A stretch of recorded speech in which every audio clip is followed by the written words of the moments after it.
So I think the first thing that makes us different is that 17% of the UK population have gym memberships, 83% don't. We are trying to work with the 83% that don't go to a gym, that feel alienated, that feel that that space is not for them because of perhaps some specific needs that they have, or just because it feels like a scary, anxiety-inducing space. And we're trying to create spaces that allow those people to come into them. So our 4 core values are key to doing that. So our 4 core values are kindness, inclusivity, community, and impact. When you become part of our gym, you understand straight away those core values, and you start to embody them yourself.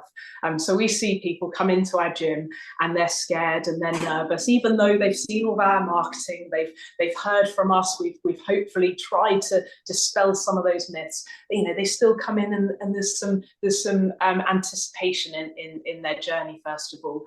And after kind of session 2, session 3 of coming in, you see them start to embody those core values and start to understand that this is a space for them. And all of a sudden they start to become ambassadors for other people as well. So I think that is what makes us different. The types of people that we engage with, Alexa? I think that inclusivity has allowed us to work with so many different people, because they understand that it's a safe space for them to come. So whether we work with older population, people coming back from cancers, breast cancers, menopause, people coming back from injuries, as well as people who are just starting out going to university, who are new to the community and heard that we're a space that they can come to meet like-minded people.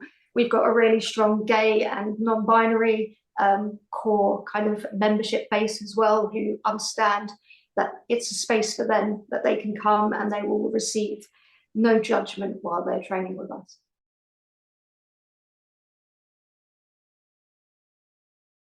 We wanted to create very much a space where young people could come and actually have a good time and meet other people, whereas so many community youth clubs have been shut down. This is kind of our answer to that. Yeah, when you go into the class, the 11 to 14-year-old class that we do, they're lifting weights and they're training, but it feels like a youth club at the same time.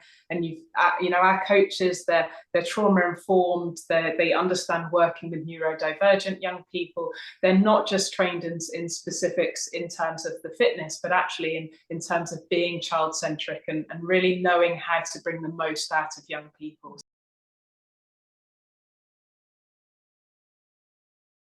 We started the Project PT and we were working on lots of different projects. We've since sort of separated it down to the fact that we would like to work with young people vulnerable to child criminal exploitation and teenage girls that feel disengaged with physical activity.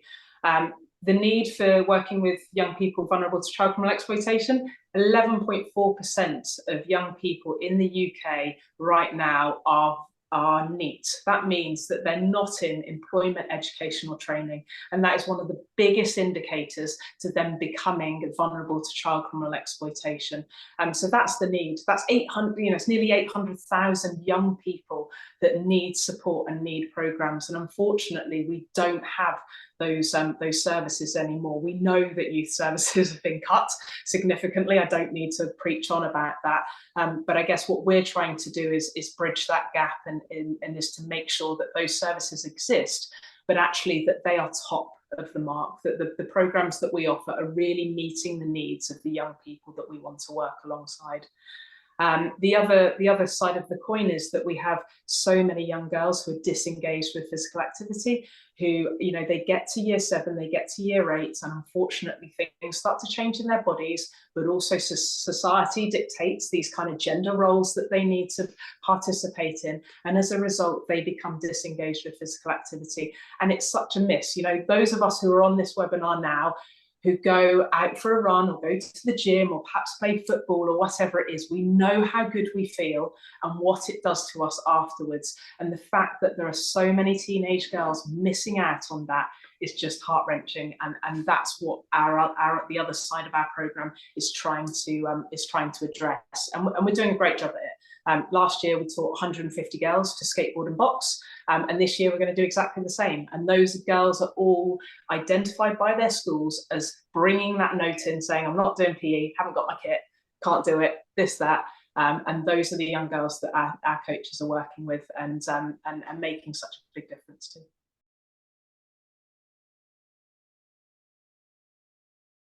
So we have 2 signature programs that work for the young people vulnerable to child criminal exploitation. One of them is Lift Youth and one of them is Strong Stance. Both of them really do the same thing. It's just 2 different vehicles. So Lift Youth is about taking young people into a gym, or we take a gym to a school, depends on kind of what we've got at our disposal for that point. We use bench pressing and deadlifting and weightlifting in order to make them feel good about themselves, in order for them to be able to see what their body can achieve. We then allow that program to teach them empathy, to teach them soft skills. They start to learn how to become coaches. They start to learn about nutrition, about their bodies, but in that healthy way, in that understanding of this is what my body can do, not what my body looks like. The same with our Strong Stance program, but the difference is we use boxing instead. So boxing is that medium. That program, the extra added bit for that is that it allows them that opportunity to challenge aggression, to challenge that emotional intelligence, in order to be able to support them in scenarios that they may find themselves in that are outside of the gym. Both of those programs, we have qualifications that we have written for those programs, but with those young people in mind. So understanding that these young people don't want to be sat at a classroom, they don't want to be at a desk, that perhaps they don't have the same numeracy and literacy skills as some other young people of their age. And the program allows them to kind of build the journey, to build their qualifications for them, and to allow them to navigate how they want to learn within that program. By the end of it, they get a nationally endorsed qualification and an opportunity to kind of get that certificate and go, school said I wasn't doing well, but I am. And I can learn, and I can achieve something, and I've got this. And it's just that extra kind of stepping stone for them to think, I can try something else now because I was able to do this. I've just left the gym to come home for this. A 16-year-old came in, and he was half an hour early and waiting to pick up his certificate. Oh. And he was so proud. He had a big smile on his face. He's gone out and he's got a job. The programs Lift Youth and Strong Stance also deliver a work experience as well. And so actually one of our young people have just finished working on our inaugural holiday camp. So that young person identified to us that they really enjoyed working with young people, and that they wanted to kind of perhaps become a paediatrics nurse later down the line, or at least do some type of childcare GCSE. This young person, when they first started with us 18 months ago, wasn't going to school at all.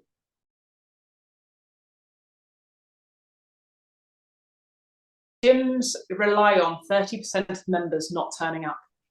We've turned that on its head, and we want every single person to turn up and to come along to the gym and to achieve. And I think that's what's making the difference for us, is that actually we're not needing to spend too much money on marketing. We're getting a huge referral back into the gym, and we're actually able to sell extra products. We know if someone's already buying from us, they're 70% more likely to buy again from us. And that's why we have our children's programs, because actually the parents and the guardians are already members. So we're just reselling to them in terms of our holiday camps and our children's programs, but we also do extra courses as well that perhaps are different. So we do back pain courses, running workshops, which are just a little added extra product on that I think I know I've been in the industry for many years, other gyms aren't doing. They're relying on a monthly reoccurring revenue from their members, and knowing that 30% of them are just not going to come, and that they have to put X percentage of money into their marketing on a monthly basis, and that when it comes to January and September, they need a huge influx of members to come in order to sit in their gym for the next 12 months. We actually don't see the same seasonal changes in our membership as well. So we have a consistent kind of amount of members staying with us. And they stay with us for longer. Yes, yeah. And our members stay longer as well.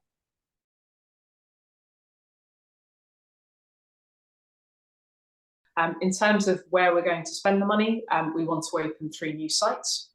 The 3 new sites will open across Oxford, and we already have quite a good brand footprint across Oxford. So we're confident that the referral option, referral kind of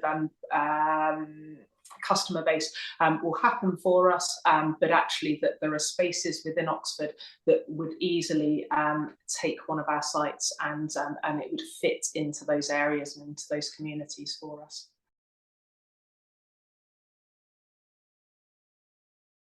Because you don't want to miss out on the opportunity to provide more youth services, to do things differently in the fitness industry. You've got 2 things, right? We've got the youth services, the opportunity to provide young people with a space to come along to build on their strengths, to be able to change the trajectory of where their life is going. But you've also got the gym side of our business as well, which is about doing things differently. It's about getting away from that toxic culture of worrying about what our body looks like and actually challenging our body and seeing what it's capable of.